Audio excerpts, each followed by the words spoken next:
Muy bien. En el caso de endocarditis infecciosa, vamos rápidamente a ver la etiología. Válvula nativa, válvula protésica y adictos a droga por vía parenteral. En la válvula nativa, la causa más frecuente, ya sea que coloniza la cavidad oral o la piel, están los estafilococos y el estreptococo del grupo viridans. Y acá quiero ser claro, la causa más frecuente de endocarditis aguda, estafilococo aureus, y de endocarditis subaguda, estreptococo del grupo viridans, el estreptococo mutans. Pero el aureus es el más frecuente, el aureus, que produce endocarditis aguda, que es más grave, ¿no?, en comparación a la subaguda, que es menos grave. Cuando te dan otra flora, porque finalmente es producto de una bacteriemia la endocarditis infecciosa, si te dan un paciente con cáncer de colon, con pólipo en el colon y hace endocarditis, estreptococo bovis, o un foco urinario, enterococo. ¿Estamos? En el caso de válvula protésica tenemos la precoz y tenemos la tardía. En el caso de la precoz, que tiene menos de un año, recordar estafilococo epidermidis, que es el coagulasa negativo. En el caso del tardío, aquella válvula que tiene más de un año, recordar estafilococo aureus o coagulasa positivo dentro de la etiología más frecuente. Entonces miren cómo cambia la etiología de acuerdo a cuánto tiempo tiene la válvula protésica. Y definitivamente las válvulas del lado izquierdo son las más afectadas en comparación al lado derecho. Válvula aórtica a la cabeza, luego está la válvula mitral, que son las que más se afectan en una endocarditis, sobre todo en la protésica, la válvula aórtica, son las más afectadas.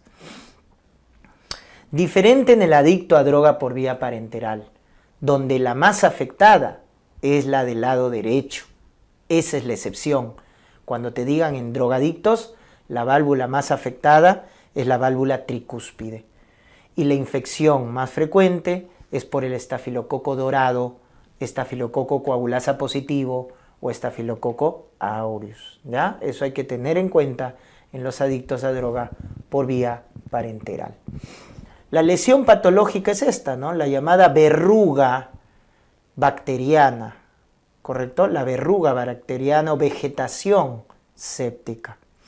Recuerden que en la fisiopatología esta verruga o vegetación se forma por un trombo fibrinoplaquetario, porque hay un daño en el endotelio de las válvulas, se activa la hemostasia, se forma un trombo, y ese trombo luego se va a contaminar por una bacteriemia debido a un foco séptico, pulmonar, urinario, etc., generándose la llamada verruga bacteriana o vegetación séptica. Y esta es la lesión que es friable y se va desprendiendo, generando émbolos y destruyendo a nivel local la válvula, el anillo valvular, las cuerdas tendinosas, etc.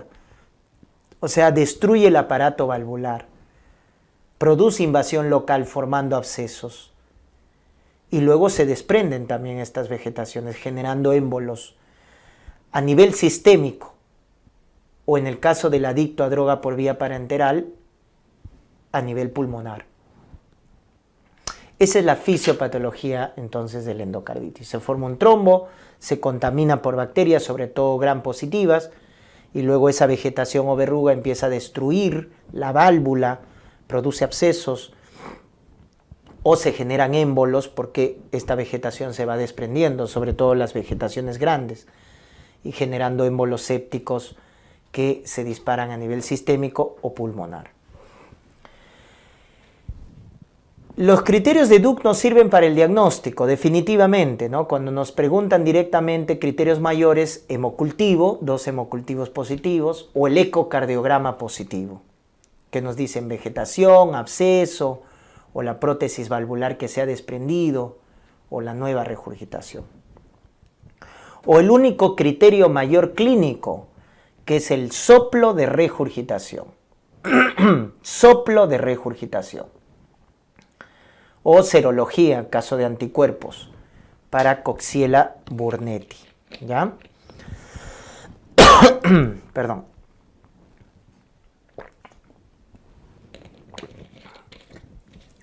Muy bien, entonces, esos son los criterios mayores de Dux. Tengan en cuenta, hemocultivo, ecocardiograma, son los básicos. O el clínico, el nuevo soplo de regurgitación. Porque los demás son menores, ¿ya? Tenemos, por ejemplo, la cardiopatía predisponente. A ver, perdón.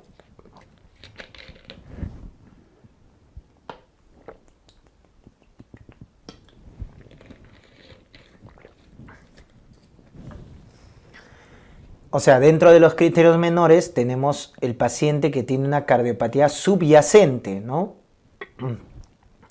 Valvulopatías reumáticas, etc. O es adicto a droga por vía parenteral. La fiebre también, ¿no? Una fiebre más de 38 grados, fenómenos vasculares, los émbolos sépticos, que sobre todo afectan al territorio de la arteria cerebral media. Aneurismas micóticos, se llaman así por la forma que tienen, no es porque es producida por hongos. Las hemorragias en astilla, como pueden ver, las lesiones de Haneway, son fenómenos vasculares. O fenómenos inmunológicos, como los nódulos de Osler, que son nódulos dolorosos en el pulpejo de los dedos. En el fondo de ojo, las manchas de Roth, es otro fenómeno inmunológico también que se presenta. Entonces miren que eso es el contexto clínico de una endocarditis, ¿no? Tu fiebre, tu fenómeno vascular, tu fenómeno inmunológico. Aunque hay una triada que debes reconocer en endocarditis. Paciente con fiebre, más soplo, más esplenomegalia. Cuando tengas esa triada, fiebre, soplo, esplenomegalia, piensa en endocarditis. ¿Y qué debes solicitar? Hemocultivo, ecocardiograma, que son tus criterios mayores. Lo demás son factores clínicos, ¿no? Mancha de Roth, nódulo de Osler, hemorragia en astilla, lesiones de Haneway, etc. Muy bien. Y el tratamiento médico definitivamente es con antibióticos, pues, ¿no? Si es un estafilococo sensible a meticilina, recordar, en válvula nativa damos oxacilina más gentamicina, ¿no? Oxacilina por 4 a 6 semanas y su aminoglucósido. Acá hacemos sinergia, beta-lactámico más aminoglucósido. Si es válvula protésica igual, pero le agregamos rifampicina. Y cuando te dicen resistente a meticilina, el antibiótico que tienes que utilizar es vancomicina. Le haces su sinergia con aminoglucósido y si es válvula protésica, le agregas rifampicina.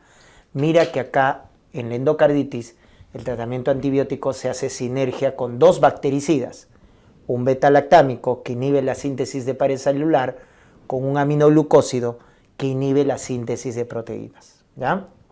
Y en el caso de que sea resistente a meticilina, recuerden, tenemos vancomicina, o el más efectivo, que a veces no lo contamos a disposición, que es daptomicina. Es el más efectivo para el Staphylococcus aureus resistente a meticilina, ¿no? Muy bien, para estreptococo también utilizamos los beta-lactámicos, para bacilos gram negativos ceftriaxona, ¿no? Para enterococo ampicilina con aminoglucósidos, etc. ¿Ya? Entonces ese es el tratamiento antibiótico más importante. Recordar que cuando el paciente es refractario al manejo médico o cuando hace complicaciones como falla cardíaca, porque se rompen el aparato valvular, etc., ahí viene la cirugía. Entonces si te preguntan cuándo indica cirugía en endocarditis, cuando no hay respuesta al antibiótico, cuando hace falla cardíaca, que es la principal causa de muerte en los pacientes con endocarditis, cuando la prótesis valvular se desprende, cuando hay abscesos.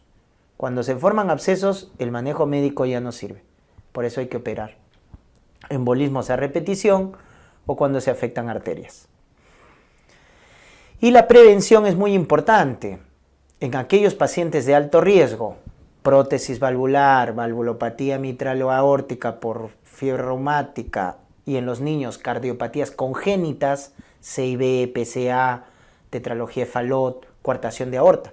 Miren, esos factores son de alto riesgo para que un paciente haga endocarditis. ¿Ya? Prótesis valvular, valvulopatía reumática, cardiopatías congénitas. Excepto algunos, como por ejemplo el CIA. Si te preguntan qué cardiopatía no predispone a endocarditis, la comunicación interauricular, el prolapso de válvula mitral sin reflujo, sin regurgitación, o una cardiopatía que se ha operado, pues, ¿no? Ya no genera riesgo.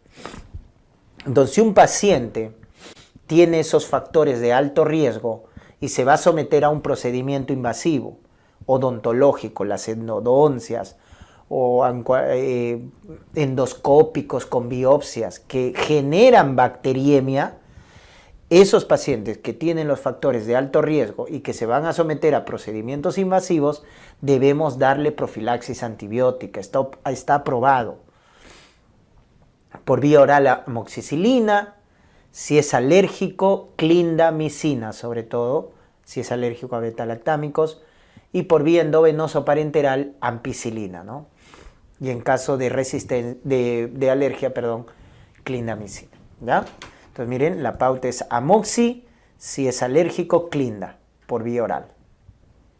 En caso de intolerancia oral, o sea, la terapia parenteral, ampicilina, ¿no? O en caso de intolerancia o alergia, clindamicina, ¿ya? Esa es, entonces, la pauta antibiótica para prevenir endocarditis.